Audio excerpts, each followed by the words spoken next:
In today's video, I'm going to teach you how to force 5G HH on Windows 10. This quick and straightforward guide should only take about 5 minutes to follow along. So, if you've been struggling to connect to your 5 GHz Wi-Fi network on your Windows 10 device, you're in the right place. Let's dive right in and get started. First things first, we need to click on the Start menu. You can find this button in the lower left corner of your screen. It's the icon that looks like a little 4-pane window. Once you've clicked on it, a menu will pop up and we'll be taking our next step from here. Next, you'll want to head on over to CMD, which is short for Command Prompt. You can simply type CMD into the search bar that appears at the bottom of the Start menu. As you type, you'll see a list populate with various options. Look for the Command Prompt application and click on it to open. If you're prompted to allow this app to make changes to your device, just click Yes to proceed. With the command prompt now open, it's time to type a command that will help us determine if 5G hits is supported on your device. Type in the following command: net VLAN show drivers.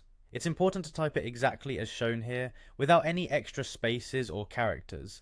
Once you've entered it, press the Enter key on your keyboard. After running the command, you'll notice that a lot of information appears. This information pertains to your Wi-Fi drivers and their capabilities. What we're going to focus on here is a line that begins with radio type supported. Your goal is to look carefully through the text for this particular line, as it will tell you what radio frequencies your device can handle.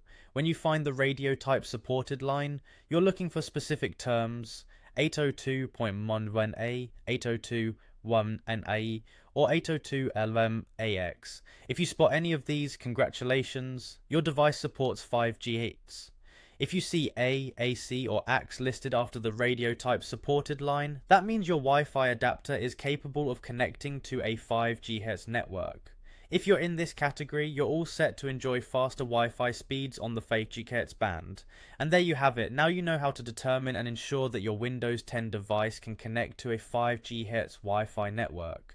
I hope this tutorial has been helpful. If you've discovered that 5 GHz is supported on your device, go ahead and enjoy a more robust internet connection. Thanks for watching, and don't forget to subscribe for more tutorials.